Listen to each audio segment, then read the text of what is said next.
आ रही है कि सर हमारे सभी साथियों का जो है पिछले 1 साल से जो ईपीएफ है वो नहीं दिया जा रहा है ठेकेदार। अब वो क्या कारण रहा कि उस ठेकेदार ने इनका ईपीएफ नहीं डाला, तो हमने उसी टाइम उसमें एक्शन लिया। This news is sponsored by Prem Timber Merchant Suni. हमारे यहाँ मरिंडी, साल, टिकवुड, प्लाईबोर्ड, सनमाइका मोल्डिंग और सभी प्रकार की लकड़ी मिलती है और चौखट पल्ले ऑर्डर पर तैयार किए जाते हैं।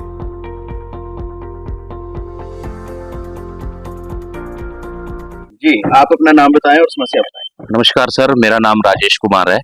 मैं नगर पंचायत में पिछले 14 साल से ड्राइवर के रूप में कार्य कर रहा हूँ और हमारे को समस्या ये आ रही है कि सर हमारे सभी साथियों का जो है पिछले 1 साल से जो ईपीएफ है वो नहीं दिया जा रहा है ठेकेदार के द्वारा। और जो अब 1.5 महीने की तनख्वाह है, ये मार्च महीने की तनख्वाह जो है ये भी अभी हमारे अकाउंट में नहीं आई है। तो पिछले 2-3 साल से हम लोगों को ये समस्या जो है निरंतर आ रही है। पिछला ठेकेदार भी जो हमारा था, पीयूष नारायण झा जी, उन्होंने भी हमारा ईपीएफ जो है खा लिया था। तो उनसे तो हमने बहुत मुश्किल से अपना ईपीएफ निकाला है सर। उन्होंने एम्प्लॉय शेयर दे दिया, एम्प्लॉयर शेयर नहीं दिया है अभी, और पेंशन नहीं दी है हमारी जो हमारा शेयर बनता है।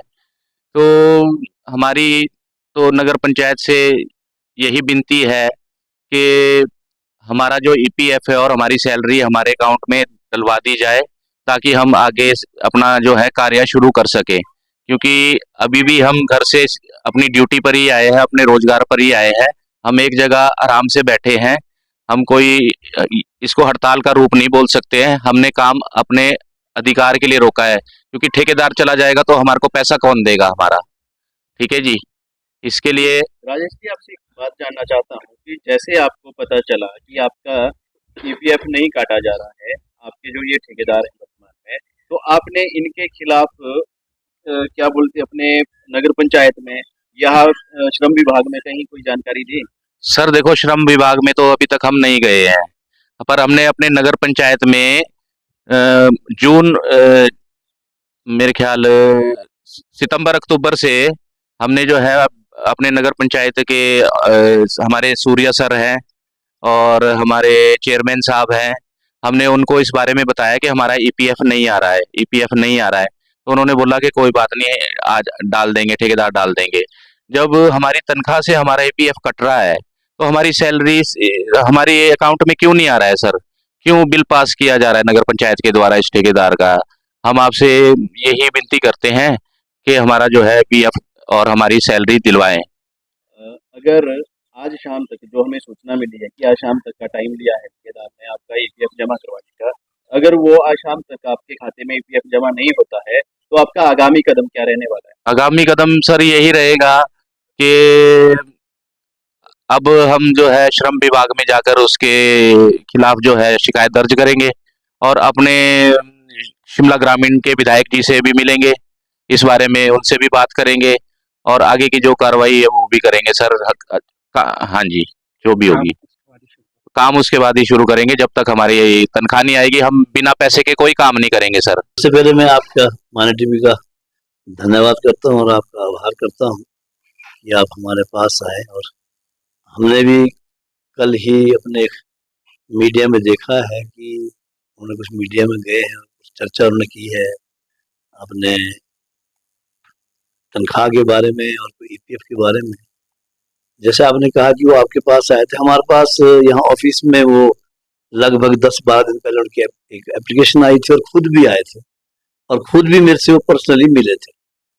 तो मैंने उनसे कहा था कि 2-4 दिन आप रुकना और हम आपका कुछ हल निकालेंगे। तो हमने यहाँ इसकी आपातकालीन एक बैठक बुलाई, आज से लगभग कुछ 3-4 दिन पहले, 4-5 दिन पहले बुलाई थी। उसमें सारी चर्चा हुई, सारे उसमें पार्षद थे, हमारे वाइस चेयरमैन जी श्यामा जी थे, अमित जी थे, नरेश जी थे, उमा जी, आशा कंवर जी, और सभी थे तकरीबन सभी इसमें। उसमें चर्चा हुई और सही बात है आपकी, ये गंभीर समस्या है। ये जो हमारे सफाई कर्मचारी है ये बेचारे इसी पे ही नीडी है, इनको जरूरत रहती है और हम भी इस बात को मानते हैं और पूरी नगर पंचायत इस बात को मानती है कि इनकी तनख्वाह टाइम से पड़नी चाहिए और इनका ईपीएफ भी टाइम से आना चाहिए।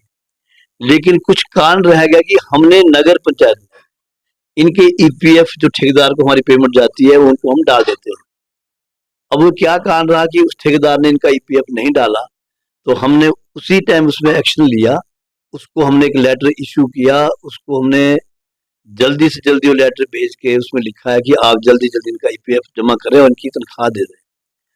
अब जो इस महीने का जो बिल, उनका मार्च महीने का जो बिल है, वो हमारे जो ऑफिस में जो स्टाफ है उन्होंने रोक रखा है, हमने रोक रखा है कि जब वो ईपीएफ के चालान हमें देगा तब हम उसका वो ये जो पेमेंट है तब उनको इशू करेंगे, रिलीज करेंगे।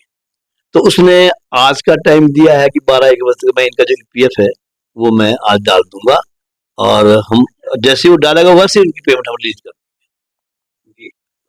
अगर वो पेमेंट नहीं डालता है, समस्या गंभीर होती है, तो इससे निपटने के लिए नगर पंचायत क्या करेगी? इससे निपटने के लिए हमने जो आपातकालीन मीटिंग बुलाई थी, तो हमने कहा था कि अगर 2-4-5 दिन वो पेमेंट देता है, ईपीएफ डालता है और हमारी पेमेंट यहाँ से रिलीज होती है और उसके बाद वो पेमेंट भी डालता है, अगर इसमें कोई आनाकानी करता है तो उसके खिलाफ हम मजबूर हो जाएंगे, उनके खिलाफ कोई ना कोई ऐसी कानूनी कार्रवाई करेंगे जिससे कि ठेकेदार जो हमारे यहाँ के हैं उनको दिक्कत आ सकती है।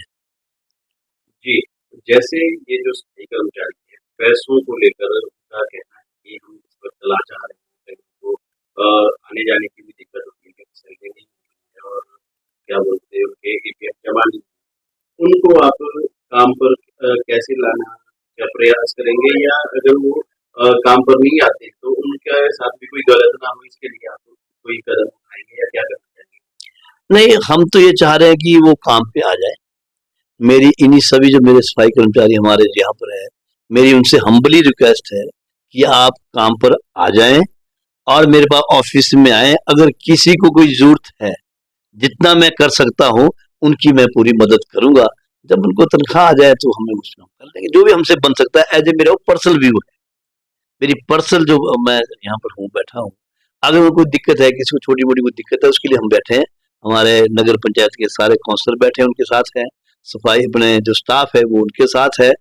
एक बार वो आए, हमसे मिले, और ये जो सफाई कर्मचारी जो साफ काम जो है, सफाई करने का काम है, उसको वो सुचारू रूप से करें। ठीक है, इतने सालों से वो काम करते हैं, उनको हम कोऑपरेट करते हैं, ऐसा नहीं हम कोऑपरेट नहीं करते हैं, और हम हमेशा उनको कोऑपरेट करते हैं और आगे भी करेंगे।